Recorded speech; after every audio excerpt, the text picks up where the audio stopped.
for Freedom if we go there, but if not, no need. And in this case, no need yet, because we're going to Infernal Shrines instead. This is another place. It's maybe the scariest place for Freedom.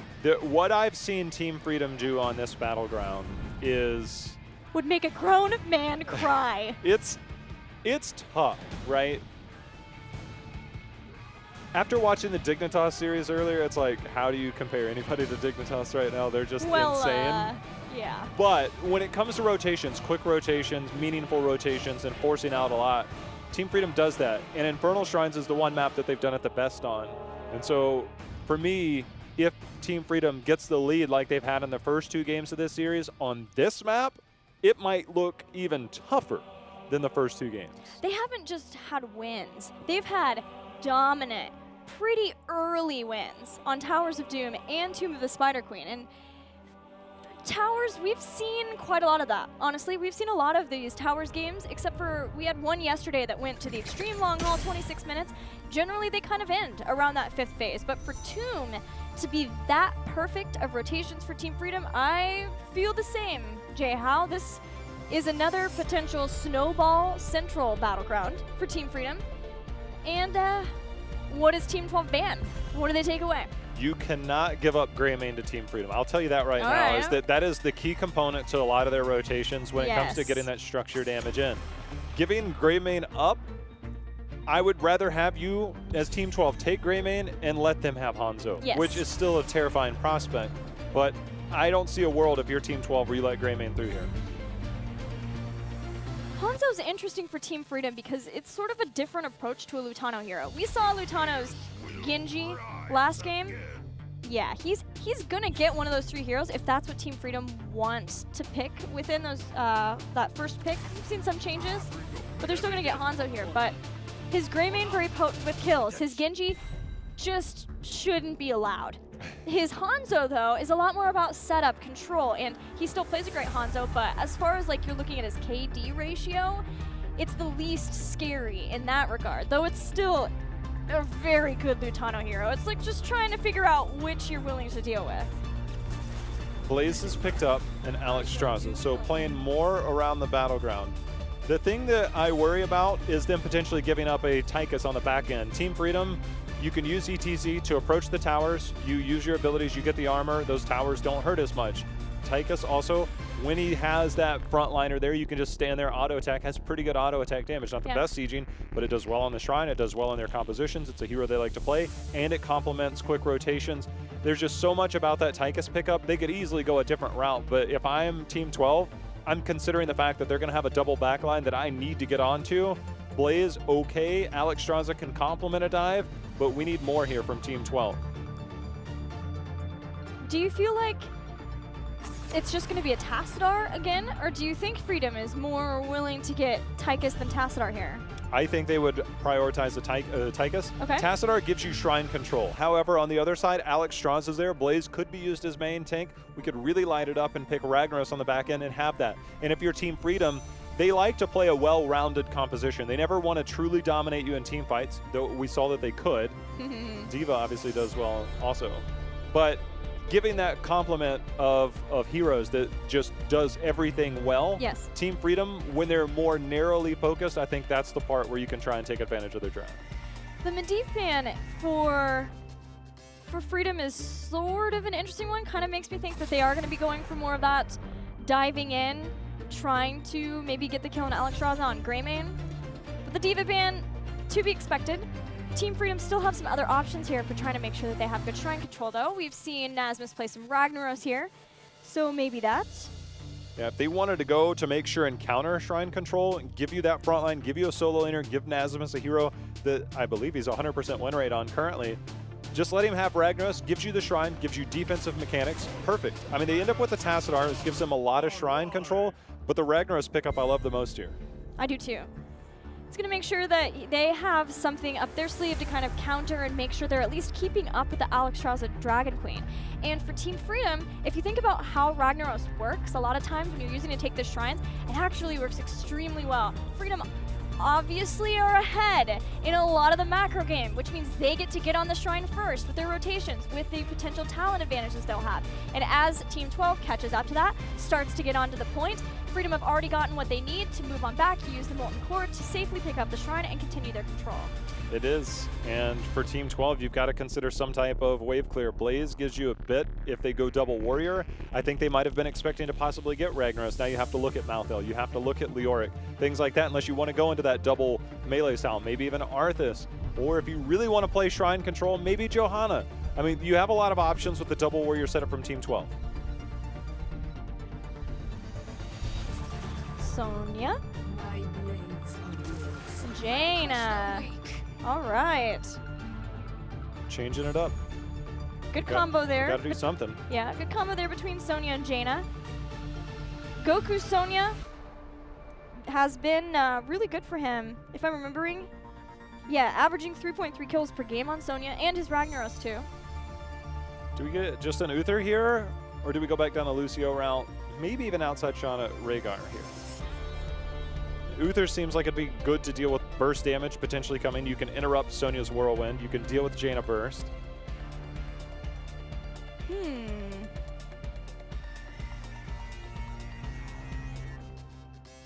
What about his Kharazim? You can take care of some of the potential slows. Stukov would be more of a... I think Stukov could be 2. Although there's only been one Collusion Stukov game. The silence is really rough for the Sonya to try to get around, and you have that underneath the ETC. Ooh! I didn't see that one coming. Wait a second. There's one HGC player who is playing in the next series that is very happy about this. Yes. Yeah. Hashtag free June. Let June play Anna. Let June play Anna. There it is. Yeah. You know. Both of them. Anna hasn't, we've seen her once in North America with Team 12, and they played a Johanna Tyrael style with a solo Li Ming back with on Samuro. Volskaya and Samuro. Yeah. It was a weird composition, probably won't be played ever again, so we haven't seen a lot of Anna yet. This is a much more neutral composition. You have that secondary support, which gives you Tassadar. It can give you the heals if we see the redemption picked up, obviously, at level 1 by Hanzo. So this isn't the worst pairing. It's not just a solo support style with a interesting composition. It's more of a neutral one where you don't have a lot of threat of dive unless we see the flanking Sonya. Maybe even a leaping Sonya. Maybe. Wait a second. Wait, did he just wait? Did you just say leap? Oh. You know, one can dream, and by one I mean I can dream. Yeah, the Samuro composition, it definitely was interesting. It didn't really work out for Team 12 versus Heroes Hearth, but you gotta guess that that was probably something that had been practiced to try to bring out there. Especially with how Dansky had been playing Li Ming, makes a lot of sense that you'd want to give that cooldown reduction, the spell power that Ana can give. I'm kind of curious to see who that will be on for this composition.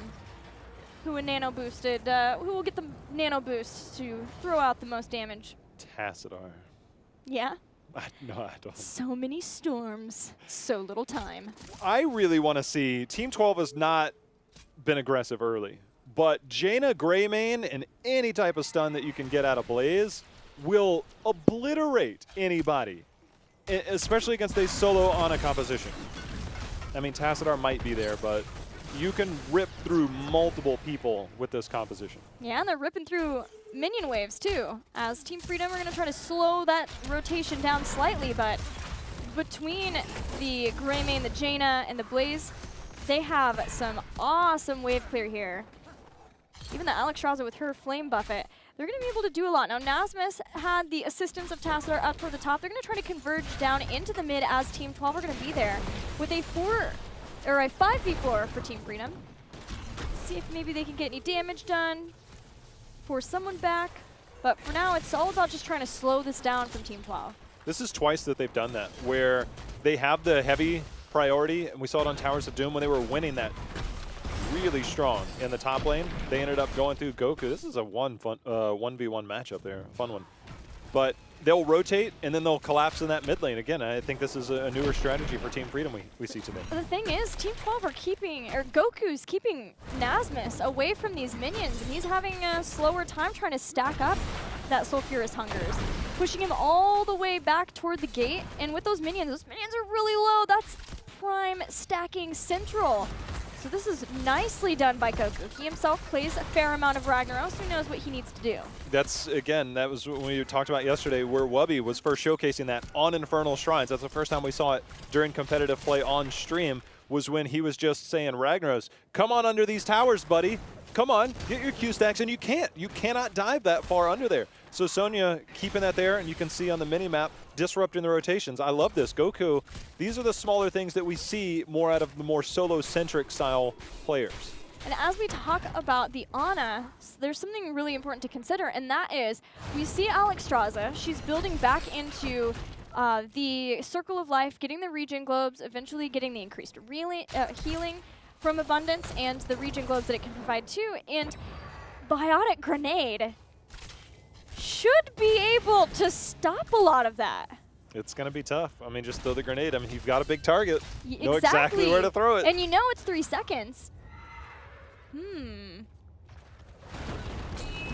I love the fact that Team 12 is turning the tables here. They're the ones with the early lead. They're the ones that have been controlling this. They're going to get the Shaman camp that will help push.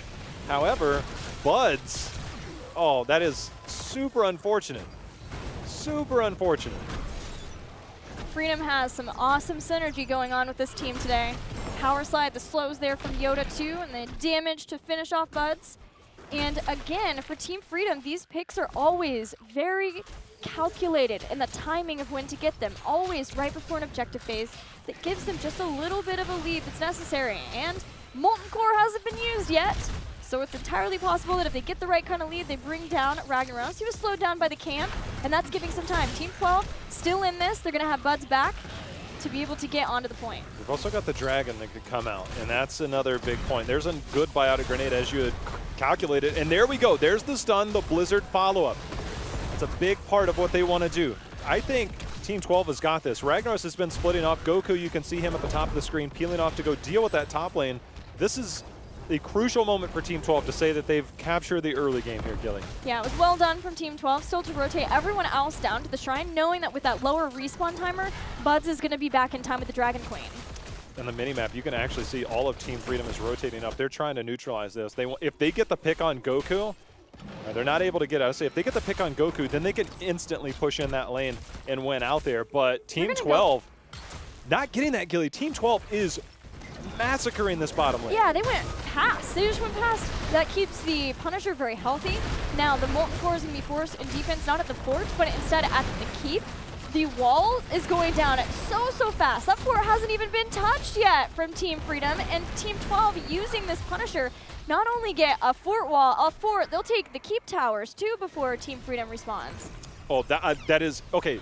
That Psy Storm, you're like, all right, why am I getting so excited? That Psy Storm, Team Freedom right there, they get the wall, and then they instantly rotate up to the middle fort wall, and they get that. That's where the Greymane comes into play. That's where a lot of these compositions that you see Freedom do, they'll instantly rotate off that. Team 12 stayed there about 5 seconds too long. You're not going to get much more to that. They should have rotated up to the middle lane. That's what Team Freedom does. Yoda's like, look, this is what we do. I expect they might do that. Goes over there, gets the dismount. It's small things like that that can keep those incremental leads from happening. Team 12 never made it up to that middle lane. Great play there by Yoda. Yeah, it's keeping Team Freedom in this game because with them trying to just push in the top using the Molten Core in the bottom, maybe not knowing how much damage exactly would be done by Team 12, and importantly, Goku staying alive in that top lane, making sure that he could stay there, keep up the soak, and keep up the pressure, pushing back the lanes safely. 10 almost here for Team 12. Team Freedom not too far behind, though. They'll get it as that tower goes down. See if they can try and make something out of it. They are going to get a camp invade, get a steal with that. Really no consequence, though, out of it, but we get a Ring of Frost. We do. No leap, so it's not going to be a leap wombo combo, but with a Ring of Frost.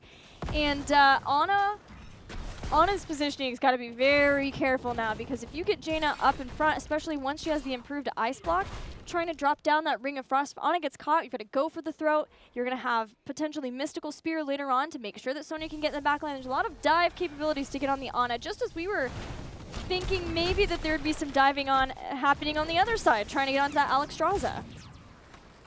Level 10 here for both teams.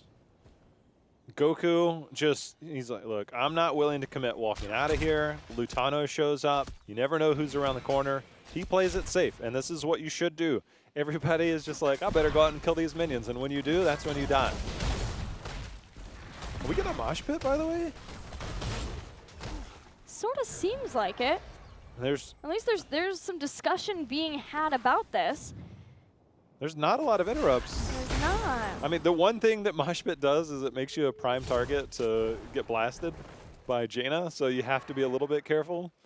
Because Jaina is like, oh, you're stationary? Look what I can do with this. Well, thankfully, Team Freedom built back into Kala's Light, so with the burst of Jaina, they have the extra armor there, and the double supporting. Though, again, you know what's also nice is you've got a stationary target for healing darts, because sometimes it happens that your teammates dodge your heals just as effectively as your opponents dodge your sleep darts. Oh, that's actually a mini game. Good use here out of the bunker, but also really good use out of Molten Core. And Kier's like, well, look at Kier's. Yeah, his positioning, he can push Nasmus right on back. Dragon's Arrow whips right on through, threading the needle, but they still get the kill on Greymane with a stage dive too. They'll take out Dansky. 2 kills for Team Freedom as they're trying to chase even more the Cleansing Flame.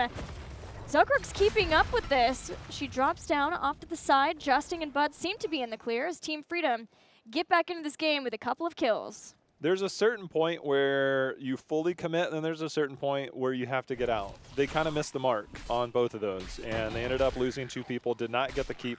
Goku did, however, have enough time to get themselves a bit of a lead. See if he can get the stun onto Zugrook. No healing there. Nice grenade. Just gets a little bit of a heal and finds himself able to live there with the support of Buds. Yeah, the bunker there too as it came out, just to be sure. That keeps Team 12 in this. The rest of the team respawning, getting back into the fight. Team Freedom so focused on getting that Goku kill that they were not focused on getting any of the skeletal defenders. This is still a lead for Team 12. Ring of Frost. Zones out quite a few. Nasmus on the front line taking a ton of damage, but he's got that armor built up, but he will not live for long as Buds and team continue the assault, and it looks like it's going to be Punisher number 2 going over to Team 12. Yeah, Team 12 feeling pretty good as they use that Alexstrasza to gain control over these points. And they keep Ragnaros from being able to do what was intended for Team Freedom, pushing that bottom. Yes, Team Freedom got the couple of kills from that, but it's still lower respawn timers. Later on, Team 12 needs to be cautious of that because those will get a lot longer. But forcing out that Molten Core down in the bottom, that was less of a threat than keeping Goku alive. Goku has been very survivable this game, J-How. Yeah, just barely. But I like the fact that Team 12 being super aggressive early. Nasmus should have his Molten Core back up if needed. They've really got to put some pressure on the Punisher here. Again, Team 12, they're going to get this wall. They're peeling out early this time. Molten Core is going to be used. The Molten Core might actually just be used to dismount. Yeah, that's exactly what he's doing. Hit the choke points where you know they're going to be pathing and don't allow them to go through. I was a little worried about that Punisher jumping onto Collusion, but he seems to be fine. He's going to run out with the team. Team Freedom, again, a good understanding of where teams are looking to get a little bit extra structural damage done after the fact, after the Punisher. They use the dismounts to get themselves to mid in time and make sure that that fort stays healthy. It's going to stay healthy. Team Freedom is doing a very good job of controlling those rotations, Gilly. Every time that Team 12 has wanted to go out, but they've got Cure in their sights. Justin with the counter engage and Ring of Frost. Yikes, it's gone. Anna is gone, that is. ETC2 and Nasmus is not long for this world as the Cleansing Flame is out. Yoda doing everything that he possibly can with that Archon, but he still won't find a kill and he gets back out, taking a bunch of cocktail damage as he gets behind the fort. Bot keep. 3 people killed with that beautiful Ring of Frost after the jet propulsion. Team 12 showing just how strong their initiation can be this game, how strong their synergy can be this game, and they'll go on in to take out a keep. Good use of the bunker. This is where they needed to get in, and there's an outside shot. I was going to say that circle over there was like, look, what if we rotate around this to be closer to the core? I was like, wait a minute, I don't think you're into the game this early. But getting that keep down has now given them about a 2-level lead and control of this game. And Gilly, the next shrine, bot lane. So if this Punisher is obtained by Team 12, there's a higher probability that you might be able to get that to get the core down. We're taking a look at the last team fight. The Sulfurous Smash didn't quite hit Kira in the center from that, and they had the Biotic Grenade, and then the turnaround was punishing from Team 12. That jet propulsion in, great Ring of Frost from Dansky to follow up from that too. And when you're looking at Ana, you are very reliant on those healing darts. The Biotic Grenade had already been used, so they didn't have the extra healing that you get from that. We do see that she has Smelling Salt, so she's able to remove stuns, but of course that route is not going to be the case. You would want to get the Purifying Darts, I believe is the name of that, but they're prioritizing the stuns, the initial setup, that jet propulsion from Blaze. And in this case, it just didn't work out for Team Freedom that they were able to stay alive, and for Freedom, they have to make sure that they don't get caught with that many people inside of that ring, because it's going to be devastating, just like we already saw. And that's all that they need, though, is one good charge from Blaze, and then Jaina comes in, and Dansky's just dropping down the Frost. I mean, that's what you look for in the Wombo combo, and it worked out. And that time they caught 2 people and got multiple kills out of it in the end. So if they can replicate that one more time, I mean, you just stretch your lead so far. Freedom, however, should be able to get 16 in time for this. But the Shaman camp that will be pushing the top lane will have to be dealt with by Team Freedom. And that makes for Team Freedom be late to the party yet again for one of these shrines. We'll see how aggressive they can be, though. We know that with the positioning of this shrine, they have to be devoted to making sure that they can get this one, and they don't allow a Punisher to head straight up. Of course, there's some baiting to be done if you can up to the mid, but it's still very scary to not have a keep down in that bottom lane. This is one of those moments where you have to almost take a risk, and you have to weigh that risk versus reward on, do I need to come down early? Do I let that Shaman camp through? How long can I let it push? As it stands, Team Freedom is holding. They have a momentary lead on this. The Sleeping Dart into the Sulfurous Smash obliterates Cure. Yeah, they had the Sleeping Dart, the Sulfurous Smash, the Stage Dive. They had everything. Dragon's Arrow 2 being used there, and Jaina goes down. That was the wombo, the combo happening on the other side of the table. Team Freedom getting back in when it was so desperately needed, and now they'll be able to get through this terrifying shrine phase. Holy cow. That was that wasn't just a 1-2 punch, that was like a 1-2-3-4 punch. That happened so quickly. You see him just kind of sleeping for a second, and then his health bar just disappeared. This game turned around pretty dramatically in a very quick fashion. It did. It gives Team Freedom a moment. There's still a 4 in every single lane for Team 12, but there's time for Team Freedom to get this push going. And trying to make sure to get those towers down quickly. It wasn't a safe place for Justin to feel like he could get the bait over. There wasn't anyone else there, especially with the way that a flank can come in from Team Freedom. Team 12 would just rather defend at the keep. This is the Molten Core that's going to be used to soften up this wall, open up a place maybe for Zugrug to follow up with his Punisher lead. I think right now, as long as they hold the keep, they're still in a really good spot. If they lose the keep here, they still have a keep advantage in this bot lane. So they need to do whatever they can to hold on to this. Right now, Team 12 trying to make sure they can stay ahead in this game. Starts with the Dragon Queen. Got the Ring of Frost on the side too. Roots 2. Sulfurous Smash hits the other side. Collusion is in so much danger, especially with the Cleansing Flame. And Ragnaros has already gone down. Goku takes out the second kill too. Lutano gets hit by a spear to give a third kill as Team 12 make sure to not only defend the keep, but get a lot of kills here. They're going to try and end game. There's 3 people down, and only Tassadar and ETC to defend this. So Psionic Storm with the Psionic Echo will do good in defense, but I think Team 12, they're just going for it right now. They've got Bunker they can always throw down, hop into that. Short enough cooldown will be back here in 7 seconds. Zugrug, all he wants to do is dismount. He can't afford to really get assaulted. There it goes. He's got that down. Blaze trying to clear. Catapults will not be here in time. If they can get a pick, it's 100% guaranteed. As it stands, 5 people on the court versus 2. Yeah, they're focusing on Dansky first, getting Dansky and trying to get this kill, but Kira is just in Worgen form, slicing away on top of this core. Dansky low, Zugrug finishes off, but we're at 50%, and still 4 people with Sonya and Greymane on the core. There's just no way that Team Freedom will be able to defend this core, which means Team 12 holds in the series.